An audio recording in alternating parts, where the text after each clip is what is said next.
I was not expecting that. Yeah, I was bro, not that was expecting that. We can say that I was away on forehead reduction surgery or something. Oh, okay, yeah. It's quite nice. That's no okay. So do the intro. Go on. Let's go. Hi guys, welcome back to the Midnight Kebab podcast. If you're new around here, sit back, relax, grab yourself a podcast, enjoy the next 30 to 45 to even an hour. What do you mean grab yourself a podcast? This is the podcast. I said kebab, no? Oh, you said podcast. Oh, fuck. Grab yourself a kebab. I meant to say kebab. Grab yourself a kebab, sit back, relax, enjoy the next 1 hour to 1 hour and a half. We have a very special guest today. We do? My friend and university college and now soon to be colleague, Cosmin Gafta. And he's going to talk a little bit about what he's doing and Web3 and life in general. Thank you for having me, guys. Yes. Excited to be on the Midnight Kebab. Nice. Is it your first time on a podcast? Well, not as a moderator, yes, I think so. To be honest. So as a guest. As a guest, yeah. So what you need to understand is that now everything is about you, right? So That's a bit weird. That feels a bit. But yeah, as weird as it may be, maybe we should start off by saying, who are you, Cosmin? Tell us a little bit more about yourself. Wait, right before that, I just want to address quickly. We've been away for 3 weeks. No, we can't. We can't say that We can't? because, like, are you gonna put this before the other ones or after the other ones? No, we put this before. So yeah, we've been gone for 3 weeks. Yeah, it's been more than 3 weeks. No, 3 weeks for sure. 3 weeks. We took a 3 Keep week it at 3 break weeks. from the 1 week schedule. Yeah. But a new podcast episode's out every Monday. We're gonna be back on it. Back on that grind set. Yeah, of course. More or less, we'll try our best. Yeah, yeah. I was in Bolivia, so I was here in the Netherlands. Well, I got good stories to tell about Bolivia, by the way, that we can do on the podcast. Yeah, later on. Yeah, Today's for all sure. about Cosmin. Today's all about Cosmin. Yeah. It's all about you, but there is one rule: only speak when spoken to. So that's. Okay. No, I'm kidding. I was gonna say the fuck is that rules? It's when have we had that rule? What? No. But yeah, tell us a bit about yourself then. All Mike. right. Yeah. All right. So I'm Cosmin. Yeah. I'm 22. I moved in the Netherlands to study in Holland. Yeah. When I was 18. Similar experiences. Similar here. experiences, right? So we're basically the same person. Yeah. And didn't know much about myself, and only later realized that, man, this might not have been the best choice, but made the most of it. Interesting. So, do you think that's an experience a lot of people have within Holland?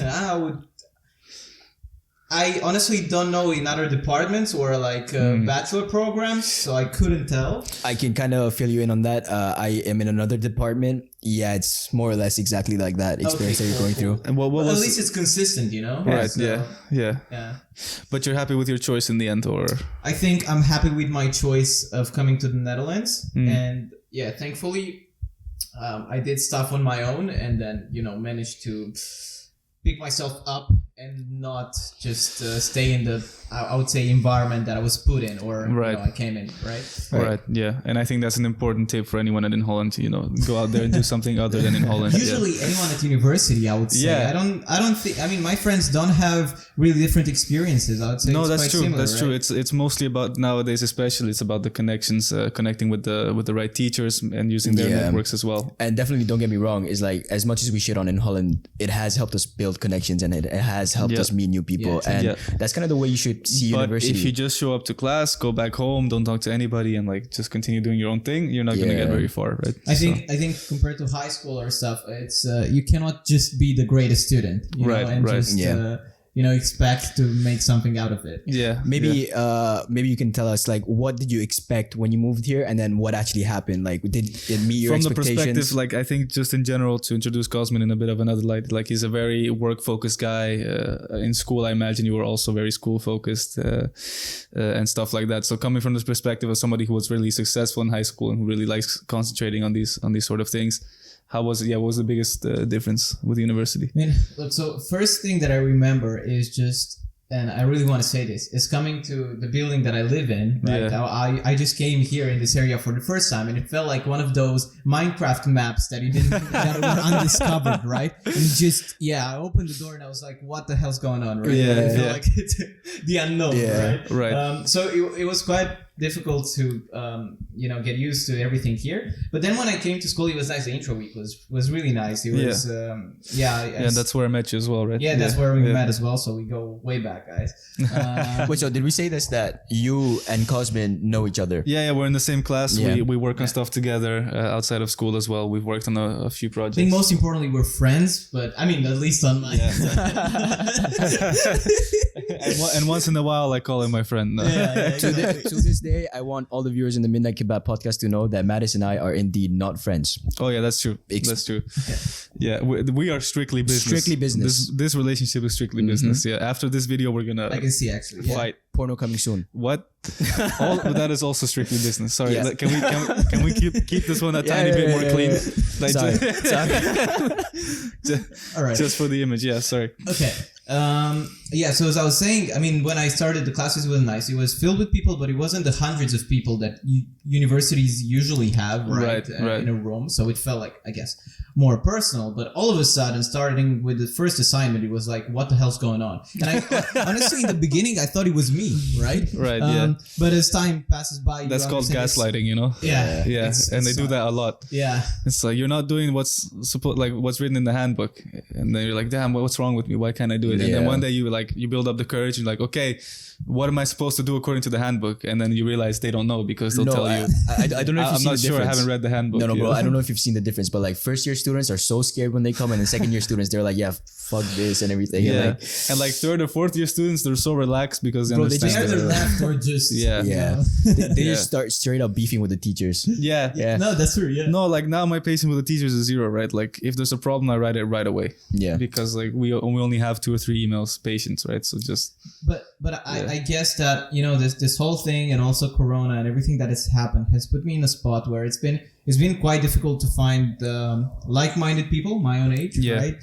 I mean, Corona certainly didn't help. And what does like-minded mean for you? I mean, like-minded for me means like who is someone similar to Cosmin?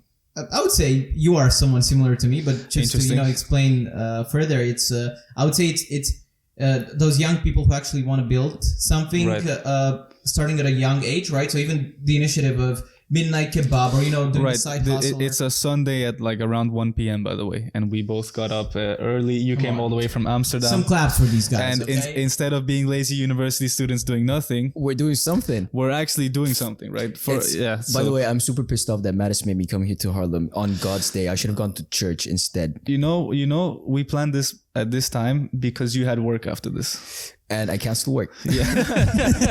Oh, that's cool. Just for the podcast. That's how dedicated These we are are. the sacrifices, guys. Yeah. But okay, so young people who are trying to do their own things as well. Yeah, who are trying to do their own things, who are struggling, right? Because it's, I mean, as soon as you start doing something that outside academia, you understand how difficult life really is. We don't want any success stories. If you're doing something successfully, please stay away. Stay away, right? Okay. Yeah. So if you're rich and successful, no, just broke people. Only brokes. Only brokes. Outside of academics, what are kind of your passions? What do you do? What hobbies do you have? What is it that you're... It's interesting because I'm very curious. I would call myself a perpetual curious. Right, something like that, and I think it all started with music, right? So this was something that I've been doing, my whole life back home, and then when I came here, the focus was music, right? This was the purpose. Let's do music. Let's try to be a producer, try to do stuff around, this area. But as years went by, my friend, my best friend, actually made me invest into stocks. Around, I don't know, it was 2020, I think, late 2020, autumn, something like that. I started best time to invest in stocks. Surely not, but so I invested in stocks, and then he was very enthusiastic about it. He looked into crypto and he said, "Hey, let's invest in Bitcoin." I said, "Okay, sure, why not?" Yeah. We started investing in crypto, and as you start interacting with a field, with an area that was new to you, organically stuff shows up, right? And you start learning things. And at some point I understood, man, this is not just like something to invest in, but this has some possibility to change the world, or at least some aspects of our lives, right? Right. And then I went deeper down the rabbit hole, as they say, and looked into Web3, looked in especially into the creative sector and how it can be impacted by which blockchain makes sense technology. because you had this background in music, right? So Of course. And then, ended up, like, I would say the first 2.5 years here were completely lost on my side. And, just to give anyone watching a bit of a sense of how it was for me, I was struggling, right? So it was really difficult. almost dropped out of university as well. Almost I remember dropped we had out, that conversation. didn't know what to do, really lost. It felt like I didn't have a purpose at all, right? Yeah. And then in the past year, just through Web3 and everything that I've done, and it's just, about finding something that you're really passionate about and where you feel valuable, and this space has made me feel valuable. I started picking myself back up, and I've been doing a lot of stuff. I mean, I'm trying to think that, or to consider that I recovered the 3 years that I've lost, before in this 1 year. And you're a very busy person, and somebody who really likes to focus on career developments and personal development. But just to give people an idea, can you name all the projects you're currently working on? Yes. So my main gig is Yom. I'm a Web3 business developer at this tech startup that is building the infrastructure for the 3D internet. Let's call it that. Right. So the 3D internet is in like metaverse and stuff like that. Metaverse. Let's back it up a little bit, like for myself as well, and some viewers out there. What exactly is Web3? So Web3 is the decentralized internet. In the simplest words, right? Then metaverse is adjacent. It's like the idea that we will experience the internet in different ways. So not just scrolling through website, but actually being immersed in environments.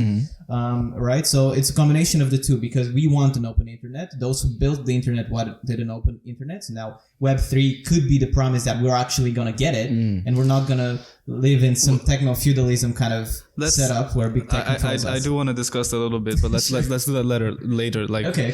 What does it mean to have an open internet, right? Because obviously Web 2 wanted to do that, and in theory they made a code that did that, and then it just got regulated. Like, so you're telling me that there was Web 1, Web 2, and now there's Web 3. What's Web 1? Yeah. Pre-internet stuff? Pre-internet. Yeah, it was when it wasn't like interconnected as it was now, right? So it was back in Web 2 is the internet, right? So it's just basically phases, and you're just calling it Web 1, which is phase 1 of the internet. Yeah, phase 2 when everything became global, and now phase 3 when the idea is that it becomes decentralized. Okay. And we add blockchain into the mix, right? Yeah, adding blockchain to the mix. Yeah. And just to shortly answer that, I think it's not about making like opening the deep web, the dark web, and everyone's like it's this sort of shithole, but just like making sure that every brand, every individual, every person that is actually using the internet, the open source infrastructure, is gonna own it, right? So it's gonna be the one in charge of it. And the internet right now, I would say it's quite good. What is not good is the fact that most of the internet's traffic is driven by a couple of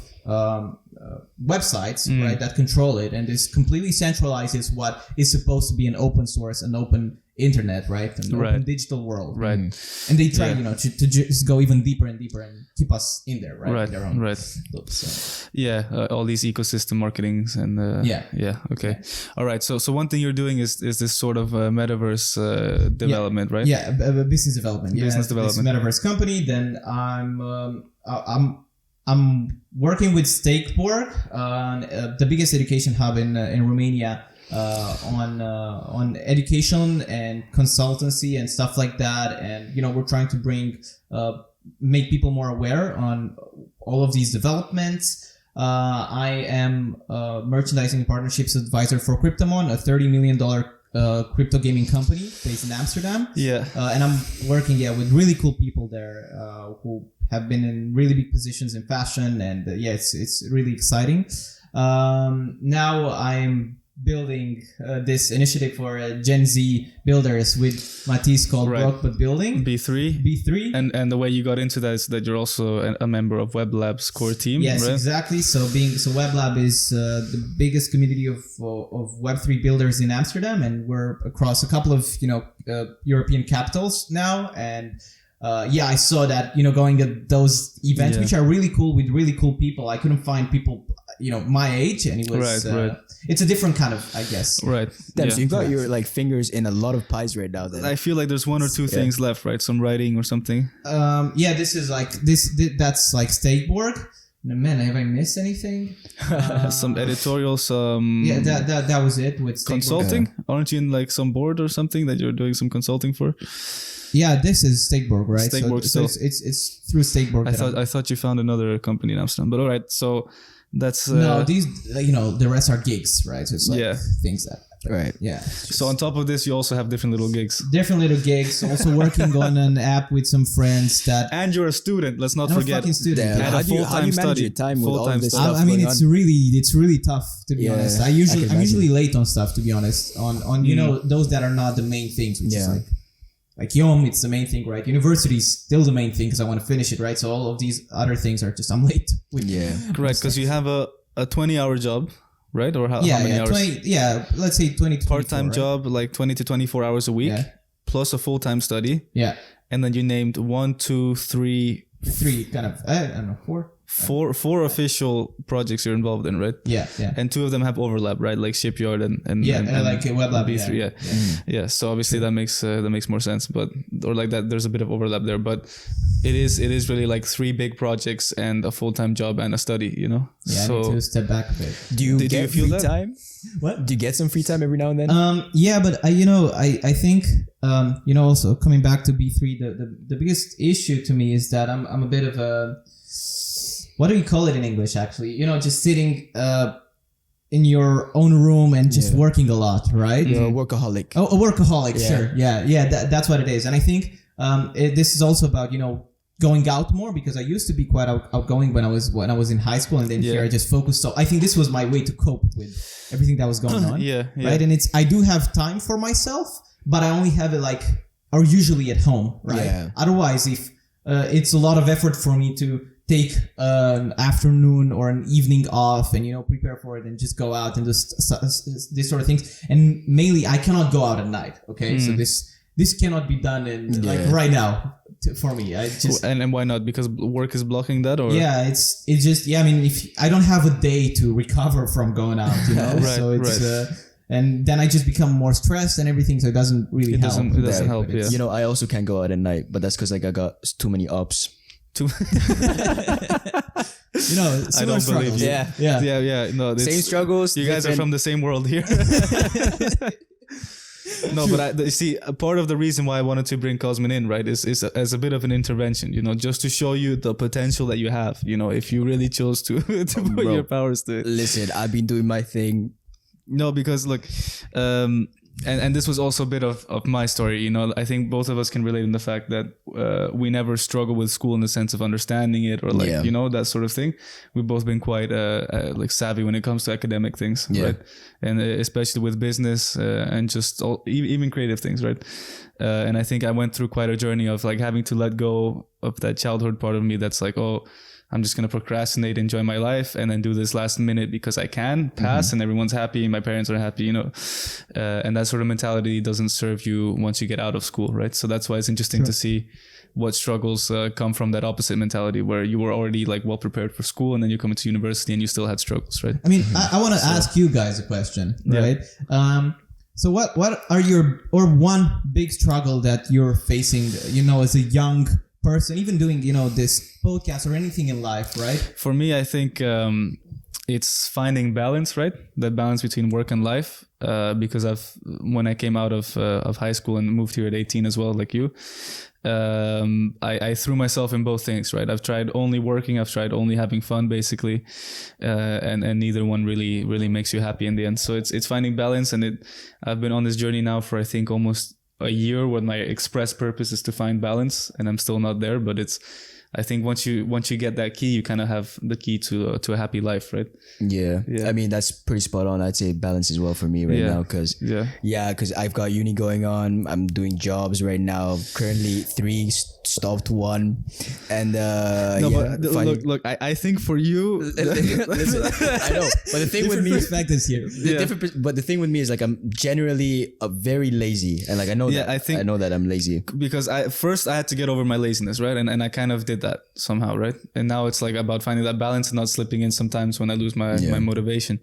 For you, it's still literally like I don't know. You need to find something that you burn that gets you out of bed and makes you do extra effort. I feel like that's definitely the thing. Like I have not found that thing yet for me that like makes me tick. Yeah, I think I would say this is the biggest struggle. I even think, of you, Matisse, or even of myself, right? Of maybe we have found it in a way, or maybe we know it is, but that's we actually don't know. That's the thing. I think there's nothing in this world that's going to land in my laps that I will like obsess about or naturally want to do more than the things I already have in my hands, Right. Like my job, my university, what we're doing here, the podcast, B3, it's all really interesting things that I can make interesting for myself, Yeah. and that I can take interest in, but work is going to be work, right? Yeah. So for me right now, it's just setting up that balance and being able to stick to it. And But also at the same time, I feel like we kind of take everything or you especially, I kind of feel like you kind of take things too fast. You don't like enjoy the day by the day. Exactly. And that's something I'm really trying to do now is remember to enjoy things and remember that like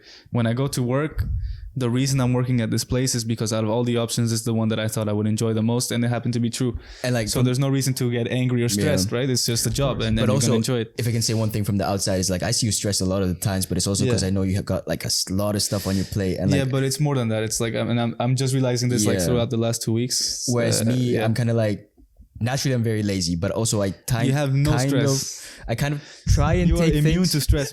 Like, no, I want that. Give me a piece. No, bro, but it's literally because like I take the day by the day, and that can kind of sometimes be not good for me because like I don't have any plans for the future, which is definitely something that I'm trying to change now. It's like I'm trying to find that thing that helps me, like gets me going.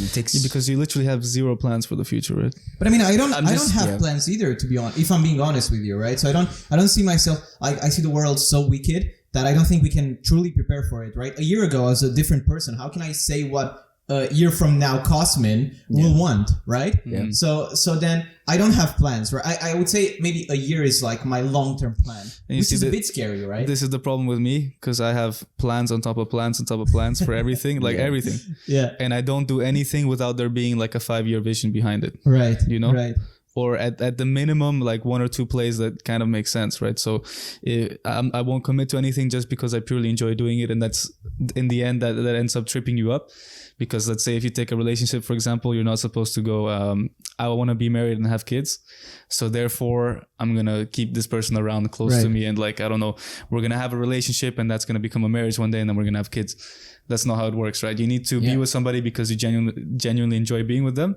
And then you enjoy every moment, and in being in the moment, you naturally develop into a stronger relationship, which then naturally develops into a marriage.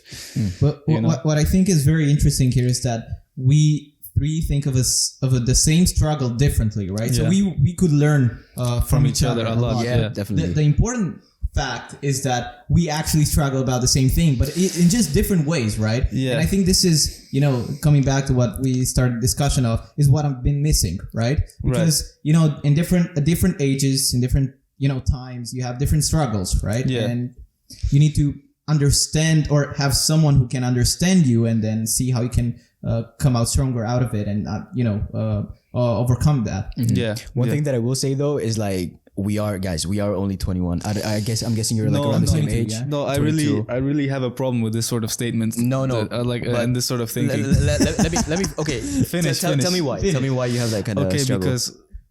Because again, like I have plans for everything important that is identifying all those different threats, right? Yeah. And there is no guarantee that we're gonna make it past 30, right? Yeah. Just to give you a number. And there's no guarantee that the way the future is holding out to be, that we're gonna be in a position to take advantage of different opportunities and make moves, make plays that set up our life, right? And I'm gonna tell you one more thing. So I'm not saying we're gonna be old, but let's just think of ourselves in 5 to 10 years, right? In 5 to 10 years, there will be other people our age now, like 20, 21, 22, that are gonna be further ahead than us, right? Yeah. And I think, if I think about myself in some years from now on, and I think about this, it is a bit scary, right? I think it is a bit scary to see a young person doing something way better than you do, or being further in life. So I think the earliest you start thinking about it, and you start to put the hours in, and you actually that's what I'm thinking. It's like an investment, and I'm gonna finish with this. Yeah.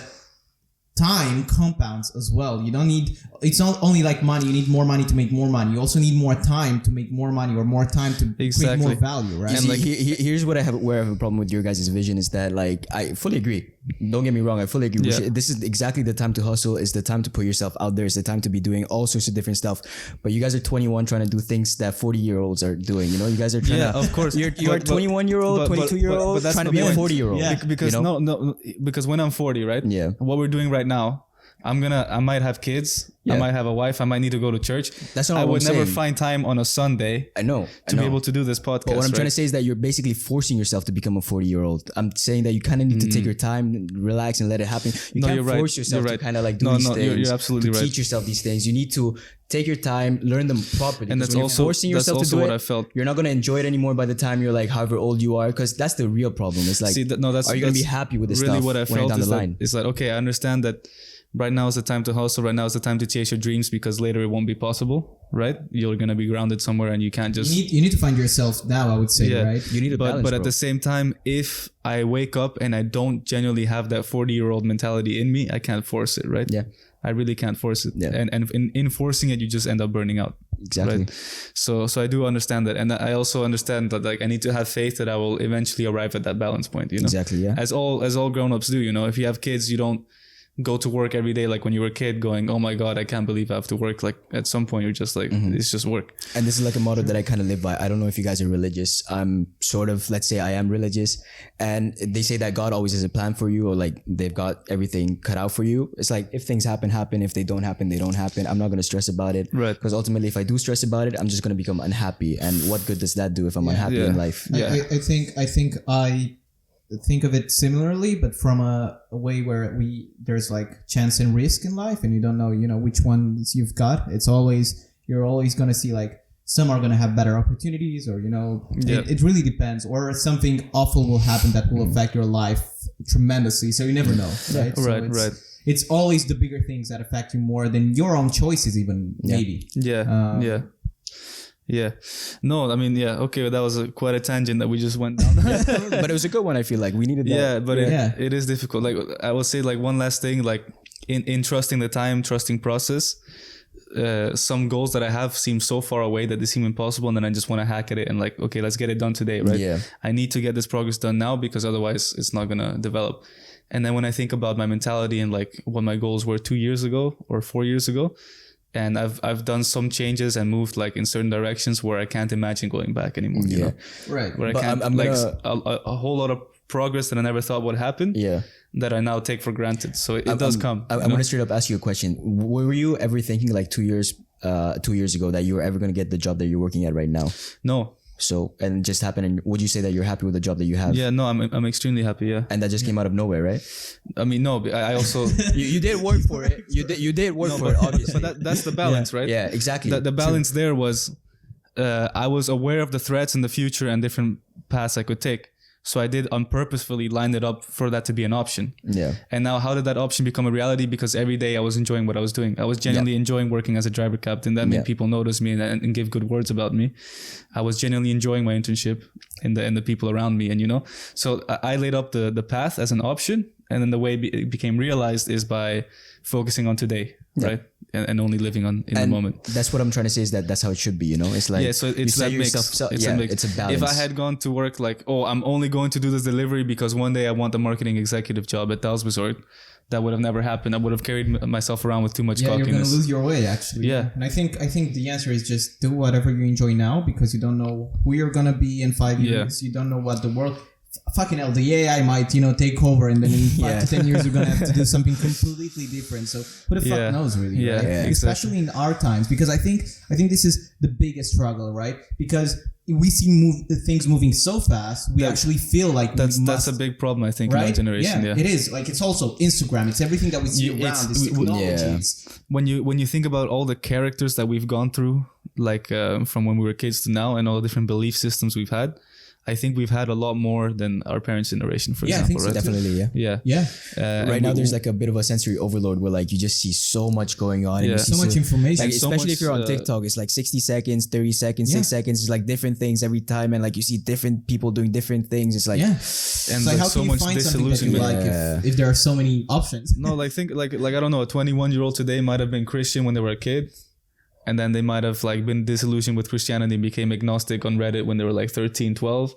then they might have become like a Reddit freak or whatever that was like super right wing and down the pipeline or whatever. Yeah. And then like by the time they're 18, maybe they go to college, they get blue hair, they become a goth or whatever. Like, you know, people can have like 5 different completely different belief systems in their life by the time they're 20. Like, I think that might be a bit not to say that it's not fine. People go through changes, obviously, right. But no, it is. But and also the world changes, and who you consider to be good and bad constantly changes. So I think it's a lot, right? So just be ready to deal with whatever comes in the future, and the way you do that is by being flexible today, you know, and knowing that. And being comfortable with who you are. And it today. also kind of goes back to the same thing that we were saying at the beginning, is like who you surround yourself with, and that's why we asked you, who do you kind of surround yourself with? Who do you kind of you know, hang out with? Yeah. So if you go back to that, who is it that you kind of hang out with? So what kind of people do you? Right. So I think right now, to be honest, it's mostly people older than me, or you know, old friends that I've had. Right. So people that I'm comfortable with. But I do feel like, I do feel around here that most people my age have other priorities, like partying, or, you know, some things that for me, I don't want to, you know. No, I find this to be a very interesting part of your character, so please do. Yeah, so it's just like, I'm a bit cringed, you know, because, yeah, it just at some point I felt like it was quite boring to me to just go through these sort of I would say FOMO kind of behavior, because it's mostly that, right? You mostly go to parties, or you mostly you know, waste. You could also go to parties, but most people go to parties go too much to parties and waste their time, right? Just because they feel the peer pressure, right? I think for me, I didn't have that because of Corona. I think there might be a misunderstanding there, though. Okay. Oh, what you mean? You're someone who does like to go to parties a lot, right? Not a lot. I have my balance. I don't go always. Or let's say which is fine. Who enjoys having fun. But I don't think I've ever seen you go to a party out of peer pressure. Me? Or like fear of missing out. Me, I go purely because I feel like I'm gonna enjoy myself that night, or like if I genuinely feel like I have the time. I'm never gonna be like, I'm gonna go just because I fear like I'm missing out on something like that. No, but I think this is fine, and I think this is the part of the balance that's missing in my life, right? I think, you know, being with young people, having fun, you know, with people my age, and doing these sort of things is something that I'm missing, because I'm too much focused on work and being that 40-year-old that you were talking about, right? So I think here we should share a bit from each other's lives, right? Yeah. But I would say generally I surround myself with people that have had some sort of success, or that I find genuinely interesting, because I certainly know that I can learn something from most people. And then at the end of the day, it's about making sure that they do have a purpose, right? So if they have a purpose, like I'm going to tell you about this friend of mine who just moved to La Réunion, which is a French island next to Madagascar, right? So it's in the EU. He started like a water company and a red light therapy business, kind of something like that if he wanted to, right? And just, I've never heard this thing before, right? Like the things he told me, I never heard them before. And it's weird. Like initially it felt like, oh my God, this is kind of weird, right? I mean, who the fuck does this, right? But then the more you spend time with people who are weird, right? The more you're actually gonna understand about the world, about yourself, and most probably you're gonna change your mindset. So this is what I'm trying to do, right? Right. Because this can set me up for, I hope, bigger things later in life, right? But this is kind of in a nutshell. Nice. And okay, let's get into B3 a little bit, right? Now that we're talking about the social circles. So you say that there's something like you find it hard to find other people your age who are like Cosmin, right? They have the same sort of beliefs or like things that keep them going, right? Goals and such. Yeah.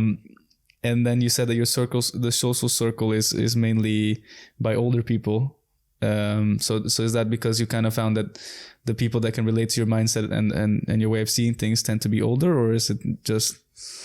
No, I think you find different age groups in different places. That's mainly it. I think there are many people our age that are smart, that are exciting, but it's. I mean, look, if you go to a party, you rarely get to see that side of a person. Right. So I think there's also some sort of anxiety in our age group, and I know why, because there still is that sort of belief from older people that if you're young, you're not really that worth it. Right. So then I'm pretty sure that many of us have gone through this sort of interactions at least a couple of times, right, in our lives. And this has brought a lot of anxiety even through those who have the initiative, who could do something incredible. And I'm just trying to bring them out, right, with B3. I'm trying to create, we're trying to create really a space where they can get out of their usual circles and show that side of themselves. I would say we're addressing two things here, right? Like in the conversation we're having, and also with B3. So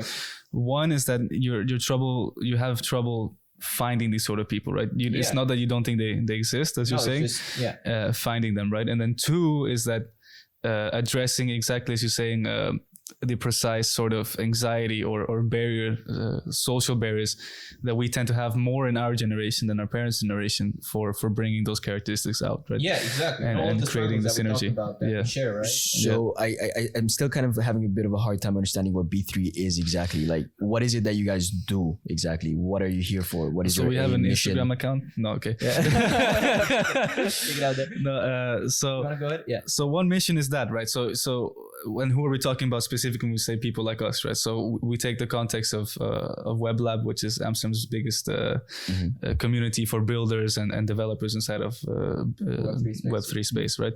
So you take that sort of concept and apply it together with what we're saying is, get young people, and we also have a bit of extra space there for creatives, so anyone doing creative things.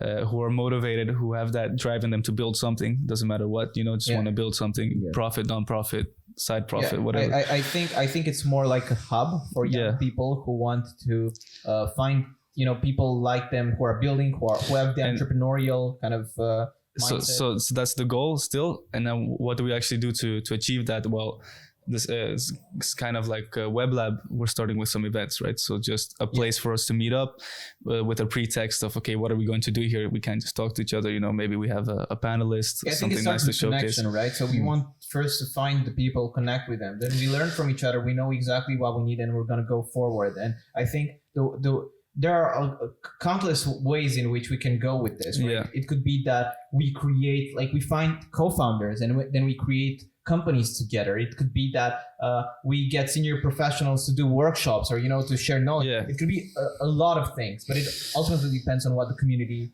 wants it to be. Right? But do you guys think that you're ever going to get like a community that is so like-minded that you guys are going to have like the same goal that you're going to achieve, or are you trying to make like people go? It's kind of like a LinkedIn, or are you trying to make it like a LinkedIn? It could also be like a LinkedIn. Like right now we have a Telegram group open, right? Yeah. So that we just started. And if you have any struggles or stories that you need to share as a young person, you put it there. If you have anyone you're trying to connect with or meet, or some type of person that could help you with your project, you can also write it there. Look, I have this friend. Her name's Marta.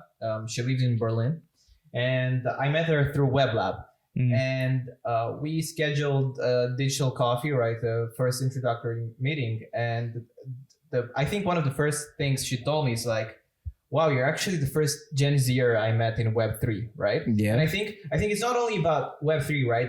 Don't get me wrong. Of course, in Web3, it's even harder. But generally, in different fields even, I think young people struggle with the same things, right? And it's hard to be surrounded only by older people, to be honest. It really is. I mean, I love all of my older friends and mentors and everyone, but it's just, this is the missing piece that I think a lot of us are having. Especially for that young creativity and wanting to build something from the ground up, right?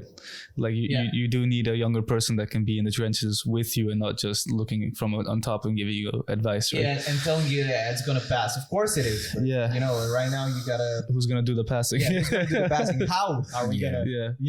Pass these sort of things. And I mean, it gets me excited. The thing that gets me excited is really just meeting people, right? Yeah. It's really about connection in a different way. It's not only about having fun, but it's actually also about learning from each other, right? And supporting each other, right? So this really gets me excited, and I can't wait to have as many people as possible, to be honest, that I can learn from and, learn their names and get to go out there and say, hey, I'm friend with that cool, young person who's building this stuff. Right. It really genuinely makes me excited. Okay, so let's say I'm a guy. I don't have I don't have anything that that makes me go like, wow, that's what I want to do in life. Right. Can I still go to this event? Would it be helpful for me? And here's some scenarios in which you might still want to come to our events, right? Like one, for general networking, I need a job and I might want to work in the creative industries or the Web3 industries, right?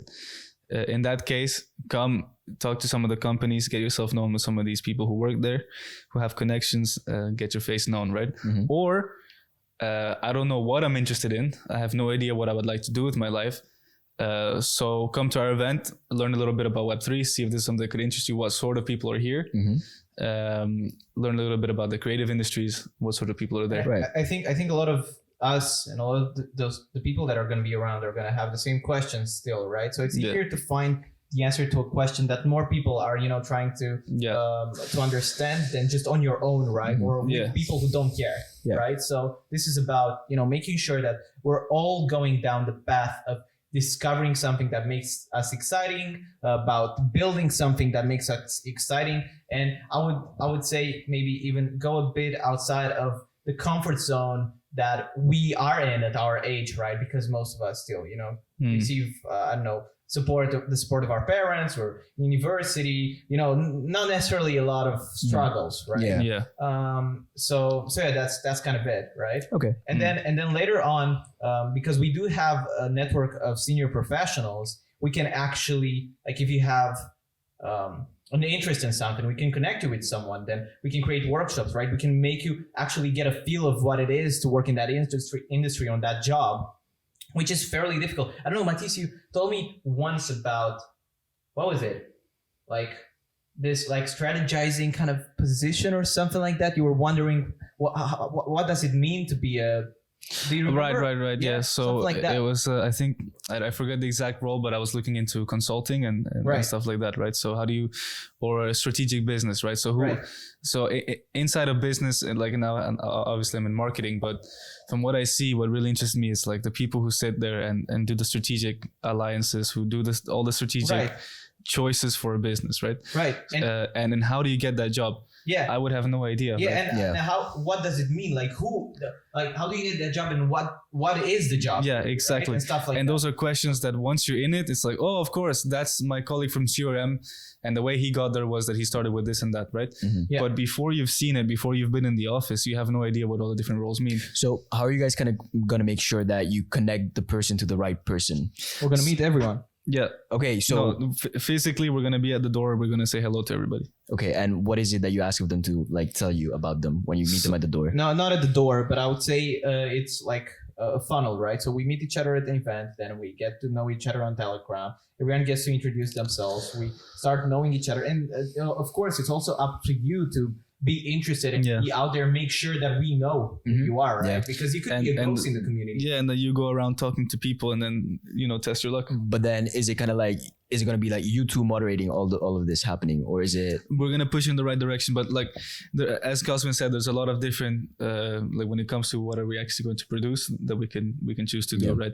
So the simplest is, hey, it's just a Telegram group and a place to meet up. Yeah, that's the simplest. This is what we go for now. Like it's the MVP, let's call it, right? And now we're adding a lot of additional value to kind of attract your attention, right? Okay, we're going to have 3 speakers there from 3 different very important projects, right? Or we're going to have an artist there who's going to perform, and this artist is quite unique in that they're using Web3 to sell their music and then later on, I generally hope that we can start projects with B3, with people from there. We can bring community members who want to contribute, right? So it's not going to be a thing where we're the gods of the the group, right? So it's generally going to be something that we hope to be building together with like-minded. Like maybe let me take you through a few success scenarios of B3, right? And personal and for the community. So personally, it could be that we create a little community for 6 months. And then everyone's like, oh yeah, okay, I know everybody. And then people stop showing up, right? And in those 6 months that me and Cosmin happen to find a team of 5 people who are young, who have similar goals. And we create like a really nice project or startup and we just go from there. So then that for me will have solved a personal problem, right? I found the dream team of 5 people. And after like my previous experiences, I kind of understand what we need, right? Yeah. So every time it's getting closer and closer. Okay. Or it could be that, we create a network of, I don't know, 50 to 100 people who we know quite well. and we create some sort of collaboration and consulting with other companies. So when a company comes in, we say, hey, we have this pool of people we can pull from, and we know that this person is an expert in that, and that one's an expert in that, and they're younger, so they have more drive. So another question that I have is like, how do you guys plan on keeping this community tight? How do you plan on like not at the end? Because, you know, a lot of people have a lot of big dreams. At the end, it ends up that nothing ends up happening with all of this stuff. How are you guys going to make sure to tie that end and like keep it a tight community and make it a place where like everyone's voice kind of gets heard? I think it comes from the need that we all have, or most of us have, right? I think everyone who's joining the group is genuinely interested in solving the need of connection and finding like-minded people. So from that perspective, I really hope that everyone is actually going to be actively interacting with us and trying to, and as time will pass by and things are going to start happening, they're going to understand that there's actually value. Right now, I understand why some might not be that interested in communicating and in interacting, because they don't know if there is any value here yet. Right. But as time passes by, it will. And I don't think, or I don't know if like every single person in the community is going to be out there. Because as I said earlier, it's also going to be up to you, right? It's going to be up to you to take this camera and say, hey, I have this problem, right? Hey, I need help for this. Hey, I want to find about, and for us, it's only going to be about making sure that the environment is the right one so that you can share, right? Yeah. So that you're comfortable to share. And then once you share, we get to know what the struggles are. We get to know you better, and then we can get to help you, right? So it's as simple as that, I would say, right? Yeah. And ideally, like, let's say we go even more in the future, we're looking to have a little rented space in collaboration with WebLab. They're still like our parent company or parent organization that helps us with everything. And then they'll just have an area where, you know, you can always come in, or like have a certain day out on Thursdays where people come in and work together. Like, hey, show me what you're working on. You know, like, hey, I have this issue here. How would you approach it? You know, do you have a good connection for this? And so on, so on. But I really want to keep it simple. So I think the more we start getting into these questions about the future, it all gets more confusing. Because to be honest, we only see the possibilities, but we don't know what is going to happen, right? So for now, really what we're trying to do is to bring us together to create some sort of, I don't want to say a support group, but it is a group where we can support each other, we can get to know each other, when we can meet and we can talk about similar struggles, right? And this will be done through events where we actually want to, you know, make things a bit spicy and not just create just the regular meetups, but actually bring some value already, right? Yeah. And okay, so then maybe an important question that I have is, how do you guys plan on making this, or like keeping this a safe place or a safe space for everyone where their voices can be heard, where like they don't feel pressured into anything? I think one is to lead by example. And in that area, I think, you know, we're both quite strong personalities, and I always admire Cosmin in the way he has of talking to people, you know, and doing that. And I think that's also what WebLab kind of showed us is possible. And two, I would say it's very easy when you're talking about WebLab and creative people did it first, but to create communities where people feel comfortable and safe, just because that's the sort of people that tend to go there. And that's already the feeling I always get when I go to these sort of meetups. And I think it only gets bad once the community is maybe too big, and then some people... As long as it's face-to-face and everybody agrees on who's the one who's organizing it, who's the one who has the say, you can always moderate it, you know, like, you know?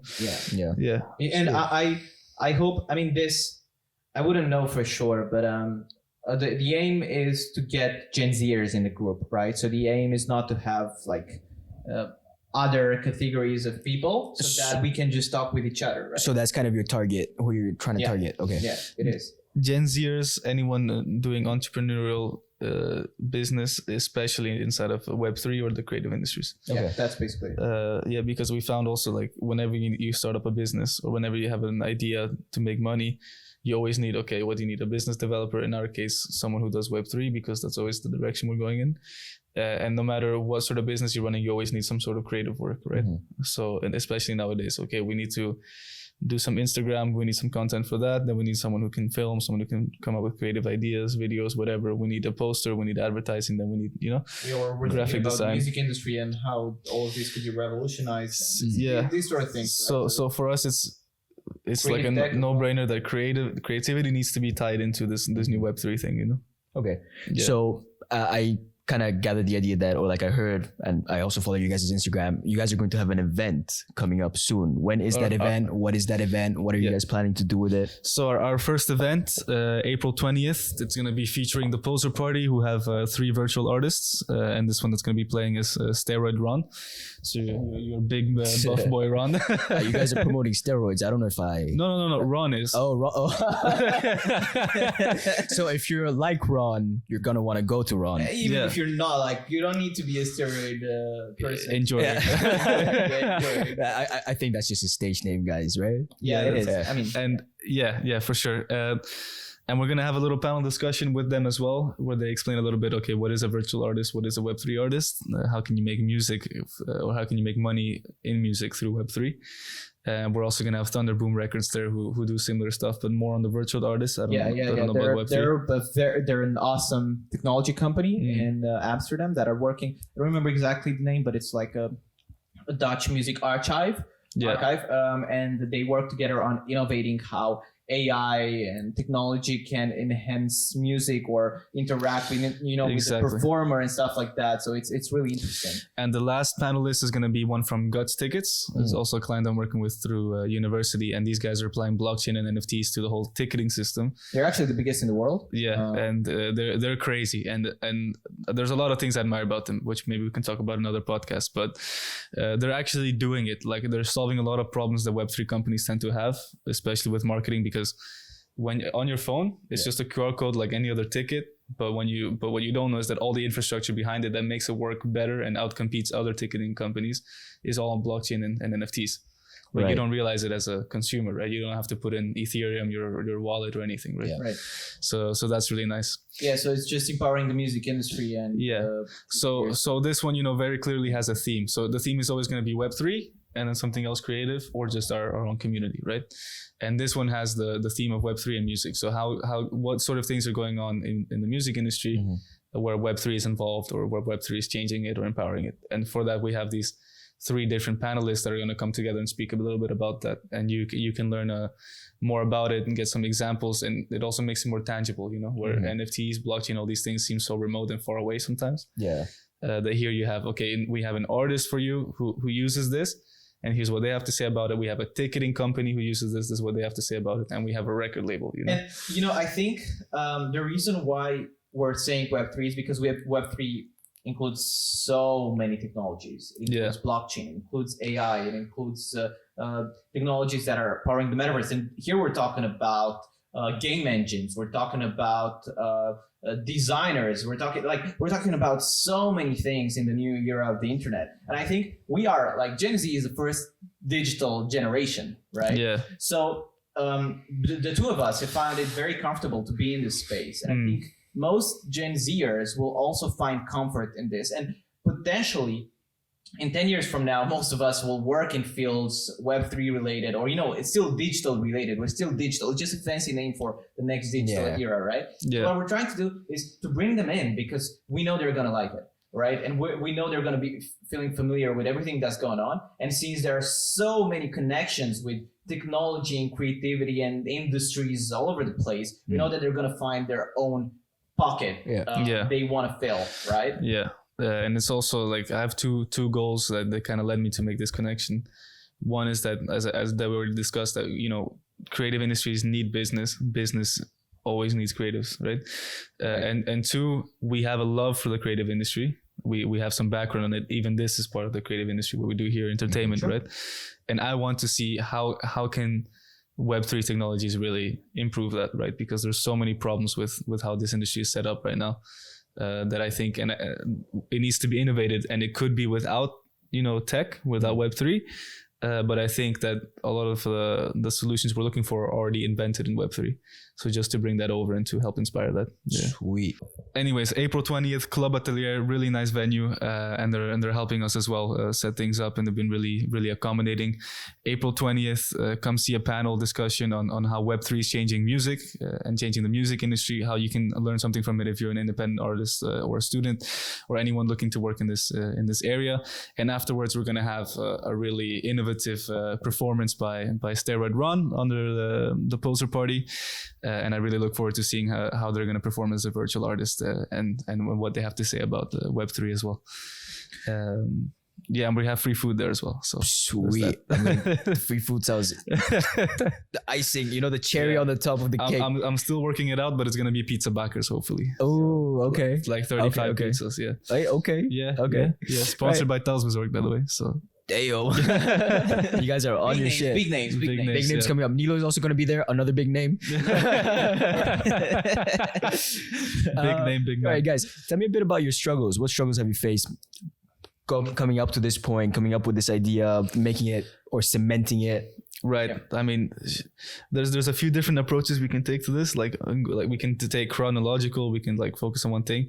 But I will say, do you want to start with something? Yeah, sure. So I want to start with the struggle, that started all of this, right? So the reason why the two of us, I think you as well, Matisse, wanted to go in and create something like this is because we felt in a way in the professional path that we're going towards lonely, right? It was about loneliness, and it was about the fact that everywhere we were going at all of these events, corporate events, in all of these setups, in all of these companies, we couldn't really find a lot of people like us. And by like us, I actually just mean like just our age, right? Then we started V3 with the thought of trying to bring people who have the same struggles together and trying to find people like us. Like I've met so many people our age already that have been trying to get into an industry or that have been trying to do something of themselves and are facing the same difficulties that we have. And hopefully with B3 we can make it easier, or at least worst case scenario, you can find someone you can talk to and that's going to understand you. Right. Yeah, friend, colleague, whatever, co-founder. Exactly. Yeah, so that was the starting struggle that kind of made us consider that, right? And then we were under this web lab organization collaboration, and we thought, okay, let's take their idea because they've been very successful at it. Let's take their mentorship, their support, and put it towards Gen Z, right? And that's where the whole idea started. And then we thought, okay, well, now we have the problem. How do we get people to listen to us and to be part of our community and to kind of understand that we can help each other out? Well, to get their attention, we're going to need events. And also for it to be real, it has to be an event, face to face. And now we know each other. And then we thought, okay, let's make an event. And then Cosmin happened to meet with this guy from the poster party, right? That's great. Yeah, I can't remember under what setting. And this to us was like such a light bulb moment because we had been working on something before called puppeteers.io. I guess we can still shout it out. Yeah. Where we were making a virtual artist as well, virtual rock artist who was also gonna, be this part of this Web3 revolution. And that whole idea, the concept behind it down to the DAO management, the decentralization, was kind of what the poster party is doing. And here he is pitching this idea to you that you thought you invented, right? Yeah, exactly. I mean, exactly. It was like, oh my God, I cannot believe we're talking about this. I mean, let's do something. Let's do an event. I think, it's about getting excited about these sort of things and trying to. And for me, it was a very nice, like sort of, I like when things in the universe tend to line up or like giving me hints. So, okay, now you worked almost a year to set this thing up that didn't end up launching. But here comes somebody else who has the same idea, and now you've got your attention because you know about it, or you've got their attention because you know about it. So then, okay, let's make an event for them and use it to start our community, right? And then came the next struggle. They're just starting like we were back then, except there are actually 6 Amsterdam DJs who are quite well known in the local music industry. I've been working here for a while, so they have that part down better than we do. They have good promoters. They already have over 100K streams, and they started with their first song like a month ago. So they had that part of it down. They have marketing, they have more funds, but what they don't have is money to spend on an event, right?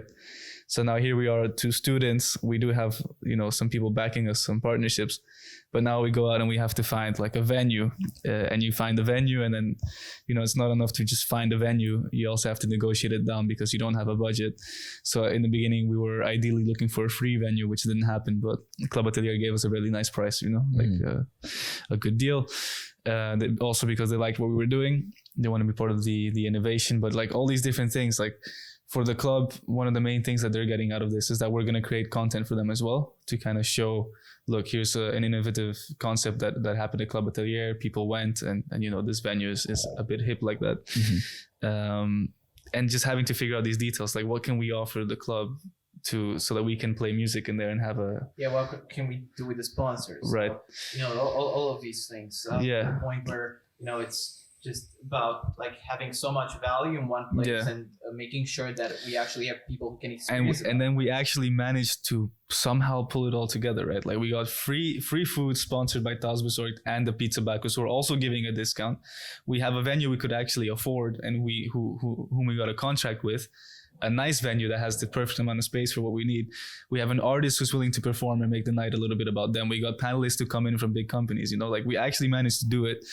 And then you're sitting there with all this value, and then we send it out on the Telegram group, and we get 0 reactions, right? Like, because so this sort of struggle, right? Yeah. So I think this goes back to what we were saying initially, that once you get out of the university or kind of comfort zone that you're in, you understand that anything that you thought, oh my God, it's not that hard. It's super hard. It's incredibly hard. It's way harder.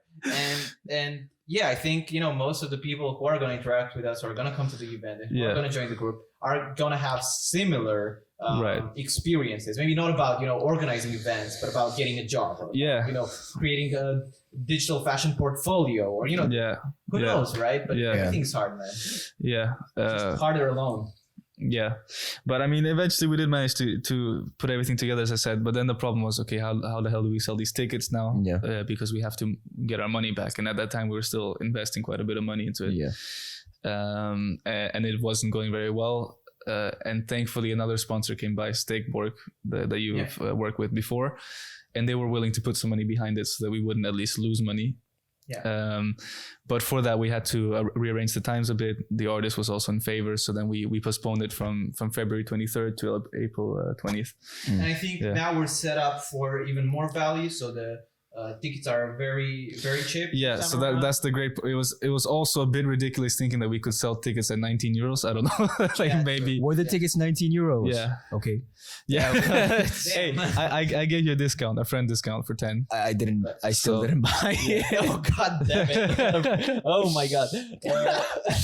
But yeah. Now they're €5, right? Yeah, so. And it's just a little bit of kickback for everything that we had to spend money on, of course. Yeah, exactly. By the way, let me clarify. I didn't buy it because I was going to buy it. Yeah. But then you guys just postponed the thing, so I ended up not buying. That's fine. But now it's cheap, and now we're set up for actually making this really exciting with some people. So like our story. We've been working on this for I don't know how long for no real like logical reason that from the outside, right? This is a passion, about connection. Yeah, just a passion and an idea, right? That this is going to be a good thing to do, and we're giving it away. We're giving our end product away almost for free, right? €5, and I think there's a few communities that are going to get a free ticket, right? Right. So come see what's up and come say hi to us. Yeah. Okay, before we leave, I have one last question, right? Go ahead. You guys have the name B3, naming it after Web3 because that's the future of like. No. I mean, where does the name come from then? B3. Okay, so I mean, we've come up with names a few times, so I don't know which story connects with which name. I mean, it's fairly simple. B3 somehow so we're broke but billing. Okay. So this is it. This is us. We're broke but billing because we're young people who are trying to make something of ourselves. So we're billing. But like any young person, we're fucking broke. So how do you, right? And it just makes more. And it's for me, it's also about the mentality, right? Like, damn it, I'm broke. Like what the hell am I doing here? We're looking up at the whole system, because we're from the bottom. Yeah. We're starting to climb. We have a few mentors, whatever. But God damn it, we're building, Yeah. Okay. And then I might be broke, but I'm building, Yeah. Okay. B3, just lined up with broke but building, right? 3 Bs, B3. B3. And then it also aligned with. Right? Okay. Then it also aligned with the Web3 kind of part of the Web all, right? 3, right? Okay. So if you want it to be more specific. Yeah. Okay. It kind of all lined up perfectly. Because for me, in my head, when I was thinking B3, I thought you guys were like trying to interlink it with you're Web3 wrong. and everything. You're wrong. That's the question I mean, that's fine. I think as long as it has more interpretations, it's interesting. Yeah. I mean, I don't know how I always like to do focus groups when I'm testing out a logo or something is I'll ask them if they also see what I see. And if they don't see what I saw when I made it, I'll tell them that they're wrong. Because cool approach. Gaslight them. Okay. Yeah, you're seeing it wrong. That's not what it's supposed to be. No, because in my head, the whole idea before this day, like when I saw you guys come up with this thing, I thought it was going to be interlinked with like the blockchain, DAO, and all that kind of stuff. And I thought, like, I mean, there's no, we don't use any official technologies ourselves, right? But hopefully, anything we do, that will be part of it, right? In the future, when you guys can incorporate that kind of stuff. Like one thing we're looking at right now is proof of attendance NFTs. Protocol, So. Quite simply, when you go to an event, you get your ticketing. So explaining God's ticketing, they already converted it to NFTs, right? But for us, it's okay. You have this NFT because you went to this event. And now because of that, I don't know, we can do a bunch of different things. If you went to this event, you get to vote on what happens to the next one.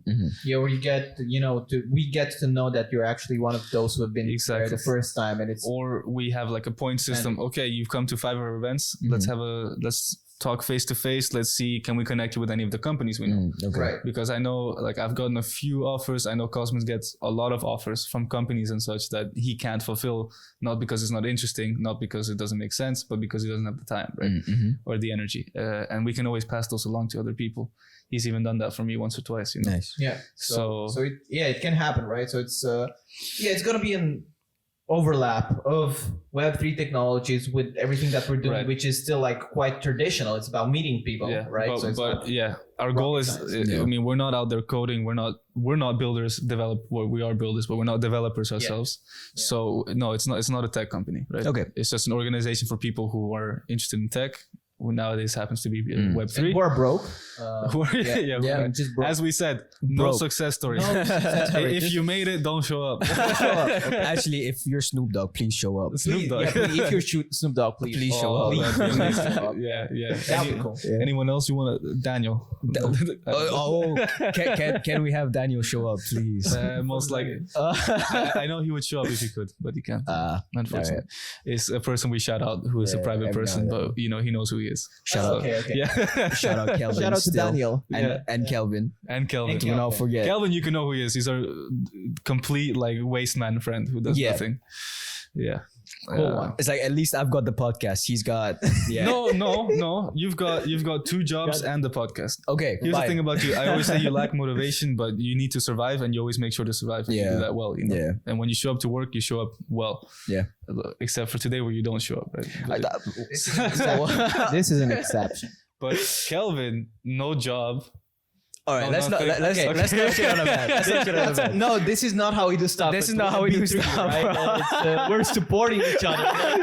I can't believe like this whole podcast had a setup of how we're gonna sell this event, and then I still just ended up shitting myself.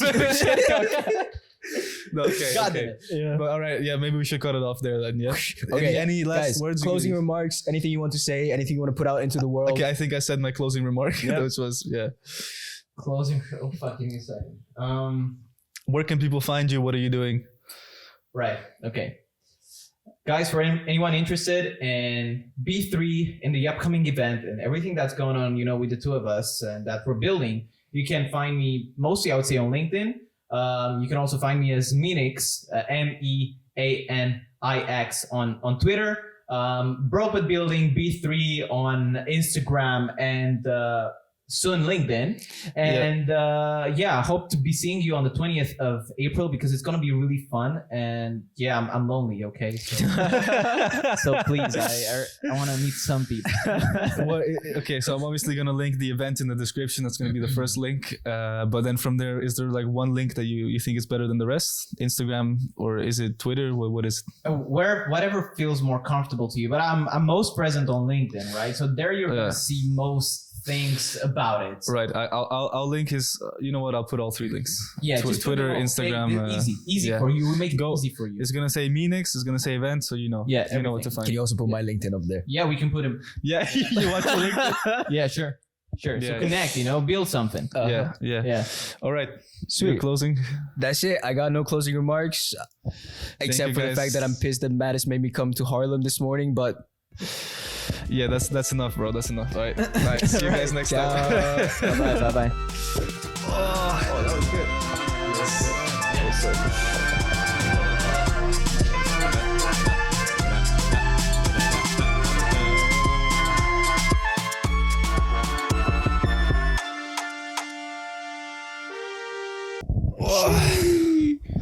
Oh, be careful not to get camel toes, guys. You're gonna see that shit.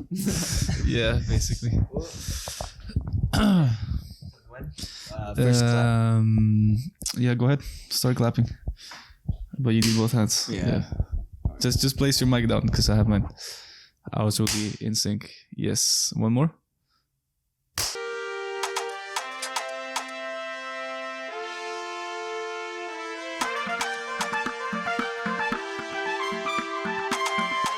Midnight Kebab! Midnight Kebab. Shout out! Hey. Let's go! Nice. That was perfect.